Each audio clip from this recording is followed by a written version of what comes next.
السلام علیکم ورحمۃ اللہ وبرکاتہ۔ آج ہمارا جو موضوع ہے وہ ہے ملحمت الکبریٰ، جو آج ہمارے سروں پہ منڈلا رہی ہے۔ آج نہیں تو کل یہ حدیث مبارک کو پورا ہونا ہے کہ اتنی بڑی جنگ ہوگی تو ایک شریف پرندہ جو خون خوار نہیں ہوتا، جیسے چڑیا وغیرہ ہیں، اس کی خواہش ہوگی کہ میں ایسی جگہ بیٹھوں جہاں انسان کا کوئی لاش نہ ہو،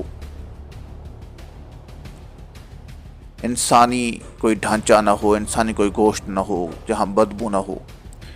لیکن وہ اڑتے اڑتے بھی ایسی جگہ پہ جا کے گریں گے جہاں انسانی لاش ہوگا، انسانی جسم گلے سڑے پڑے ہوں گے۔ یہ وہ عظیم جنگ ہے جو کہ جس کی اللہ کے رسول نے فرمایا تھا کہ ملحمت الکبریٰ ہوگی۔ ابھی یہ سوال ہوتا ہے کہ یہ کس خطے میں یہ جنگ ہوگی، تو اس کے طرف بھی اللہ کے رسول صلی اللہ تعالیٰ علیہ وسلم نے اشارہ فرمایا کہ عربستان میں لگے گی۔ کفار 80 جھنڈوں کے تلے عرب ممالک پہ لشکر کشی کریں گے، اور اللہ کے رسول صلی اللہ تعالی علیہ وآلہ وسلم نے فرمایا کہ اگر کسی باپ کے 100 بیٹے ہوں گے تو اس میں 99 قتل ہو جائیں گے۔ ابھی آپ سوچیں یہ کتنی بڑی جنگ ہوگی۔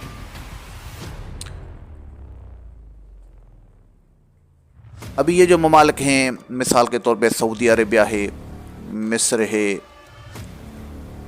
لبنان ہے، یمن ہے، عراق ہے، اردن ہے، ان میں یہ طاقت ہے کہ یہ امریکہ جیسے، برطانیہ جیسے، فرانس جیسے ممالک کا مقابلہ کر سکیں۔ اور اگر کسی ملک پہ وہ یہ طاغوتی قوتیں حملہ کریں گی تو باقی تماشائی بن کے بیٹھے ہوں گے، دیکھ رہے ہوں گے، جیسے آج ہم دیکھ رہے ہیں کہ فلسطین خون میں لہو لہاں ہے، وہاں کے بچے سسک رہے ہیں ایک پانی کی بوند کے لیے، لیکن یہ ہم ایٹمی طاقت ہونے کے باوجود بھی دیکھ رہے ہیں، صرف تماشائی بن کے دیکھ رہے ہیں کہ ہم ان کی کہ مدد کریں گے، سیاسی اخلاقی مدد کریں گے، بس مزاحمت کریں گے۔ مزاحمت کی طاقت ابھی مسلمان میں نہیں رہی۔ تو یہ کہ جنگ ہمارے اوپر منڈلا رہی ہے کسی ٹائم بھی۔ مثال کے طور پہ ابھی اسرائیل نے اعلان کر رکھا ہے کہ اپریل میں، یہ جو اپریل 2024 کا اپریل ہے، اس میں وہ لال بچڑا قربان کرے گا مسجد اقصیٰ کے سامنے۔ اس کے بعد وہ مسجد اقصیٰ کو شہید کرے گا اور پھر 3rd ٹیمپل ہیکل سلیمانی کی تعمیر کرے گا۔ تو یہ ابھی تو مین اسٹریم پہ بھی آ گیا، پاکستان کے ساتھ ساتھ BBC یا الجزیرہ، جو بھی بڑے بڑے چینلز ہیں، ان سب نے چلا دیا ہے کہ تقریباً اسرائیل کی تیاری مکمل ہو چکی ہے، بچڑے اس کے پاس آ گئے ہیں، تو اپریل میں وہ جنگ کہ ذبح کرنے والا ہے، قربان کرنے والا ہے بچڑوں کو۔ تو آپ سمجھتے ہیں کہ کسی بھی مسلم رہنما کو کوئی بیان آیا ہے مذمت میں یا مزاحمت تو بڑی دور کی بات ہے، یہ سوچ بھی نہیں سکتے، ان میں وہ اتنی پاور ہی نہیں ہے، ان میں اتنا حوصلہ ہی نہیں ہے۔ یہ قوم جہاد کرے گی، آپ سمجھتے ہیں؟ اور باقی رہے عام مسلمان، وہ کیا کر سکتے ہیں؟ ان کو پہلے تو ان کو ویزا چاہیے، پھر ان کو کون ملک اجازت دے گا کہ آپ ایران کراس کریں، پھر وہ آپ عراق کراس کریں، پھر آپ اردن کراس کریں، آپ لبنان کراس کریں، پھر آپ فلسطین میں پہنچیں؟ ایسا ممکن ہی نہیں ہے، عام آدمی کے بس کی بات ہی نہیں ہے۔ وہ تو دور کی بات ہے، یہ آپ پاکستان کی حکومت آپ کو گرفتار کر رہی ہے کہ آپ فلسطین کا نام کیوں لے رہے ہیں۔ تو یہ ابھی ہم صرف یورپ کے خواب اپنے دل میں سجائے بیٹھے ہیں، بڑے بڑے سہانے خواب ہمارے دل میں سجے ہیں کہ ہم یہ کریں گے، وہ کریں گے، ہم انجینئر بنیں گے، ڈاکٹر بنیں گے، امریکہ میں جائیں گے، جرمنی میں جائیں گے، اپنی لائف گزاریں گے۔ ابھی یہ معاملہ ختم ہونے والا ہے۔ ابھی غزوہ ہند کا انتظار ہے. ہم مسلمان کو یہ کرنا چاہیے، امام مہدی کی آمد کا انتظار کرنا چاہیے اور اپنے آپ کو سخت جان بنانا چاہیے.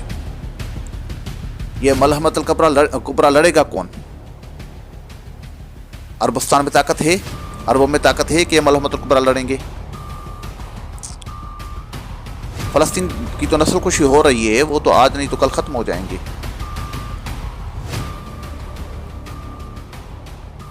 تو ایران لڑے گا؟ وہ تو پراکسی وار میں مسلمانوں کا ہی خون پی رہا ہے.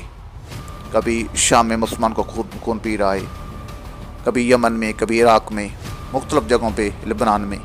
وہ تو سنیوں کو قتل کرنے میں بس آمادہ ہے، اس میں تو یہ طاقت نہیں ہے. تو بنگلہ دیش میں ہے، انڈونیشیا میں ہے، ملیشیا میں ہے، مصر میں ہے، ٹرکش میں ہے. ترکی تو ویسے بھی یعنی کہ وہ نیٹو کا جو ہے والا ہی ہے، اس سے تو ویسے بھی مسلمان کو ہر وقت خوف یعنی کہ ہوتا رہتا ہے کہ یہ کسی وقت یعنی کہ نیٹو کے ساتھ مل کر ہمارے اوپر حملہ کر دے گا. تو افغانستان میں چند لاکھ کی آبادی ہے، وہ یہ ملحمۃ الکبریٰ لڑیں گے. تو پھر آپ نظر گھمائیں تو صرف پاکستانی نظر آتا ہے. لیکن ہماری بدقسمتی یہ ہے کہ تقریباً یہ 75 سالوں سے ہمارے اوپر جو مسلمان یعنی مسلط کیے گئے وہ تقریباً سیکولر ہی تھے، ان کا ذہن سیکولر تھا، وہ مومن نہیں تھے.